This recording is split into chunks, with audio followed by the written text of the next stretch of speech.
Good morning. Good morning.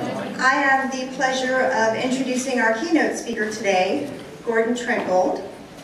Gordon is a leadership expert. He specializes actually in turnarounds and transformations of companies. He has dealt with $100 million budgets, $200 million departments, upwards of 1,000 employees at his direction, and been able to really turn major projects around and make them profitable.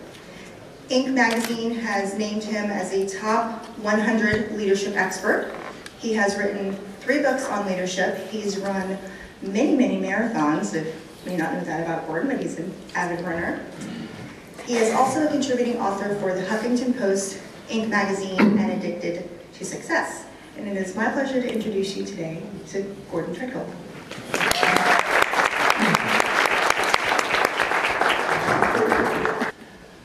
And there's no such thing as failure, there's only feedback. And it's what we do with that feedback that will determine ultimately how successful we are.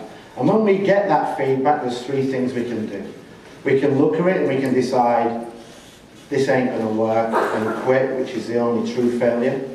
We can choose to ignore it and try again. But when you do that, you're flirting with insanity, because to do the same thing over and over again and expect different results is one of the definitions of madness. Or what we can do is we can look at that failure, try to understand it, adapt our approach and try again.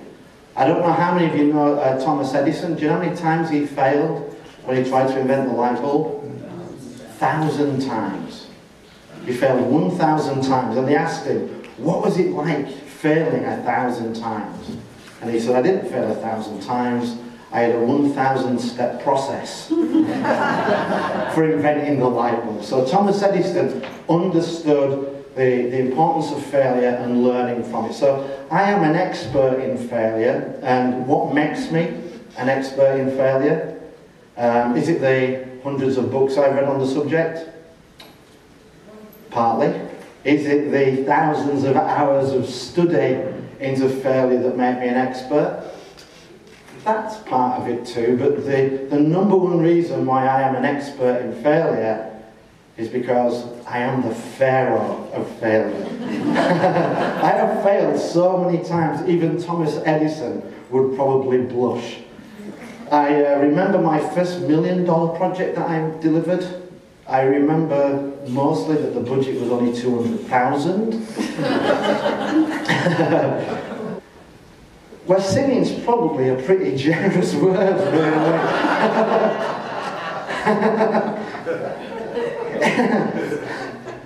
If I had to describe it, it would probably be more, it sounded like somebody trying to strangle a cat underwater.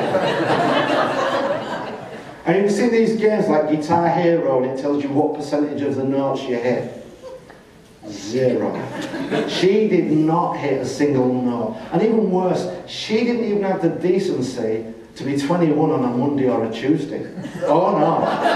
Oh no. This was Saturday night.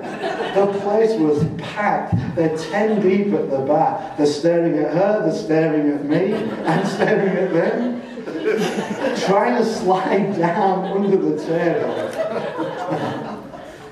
So the plans for the romantic evening changed. We skipped dessert, left in separate taxis, and I never, ever saw her again. So I'm passionate about failure. 95% of product launches fail. And when you look at the reasons for why they fail, do you really know what the number one reason product launches fail? It accounts for 42%. No market for that product. What? No market for the product. And I have a solution to that. Before you build it, just say, does anybody want one of these? Anybody know about the 2012 French rail disaster?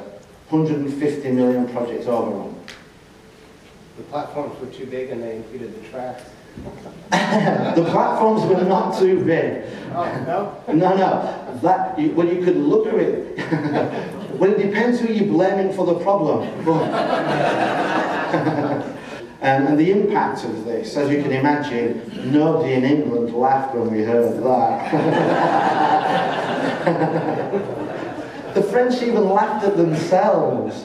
There was a cartoon on the front page of the paper and it said, "With the passengers on platform 2, please breathe in." Your train is trying to pass. So you get that. So you get the ridicule of that. So your company's now being ridiculed. You've got the disruption to the customers. So I'm a mathematician. If you look at my hand, I've never done anything woodworky or anything. I have 2 tools: cell phone, credit card. So I'm not sure how you'd fix this, but I don't believe you can just put sandpaper and drive the trains backwards and forwards. I don't think that's going to work. And then you've got the other part where you've got to now go and see, and a lot of you work in government, you've now got to go and see your elected official and tell them, sit down, because you're going to laugh when I tell you what we've done.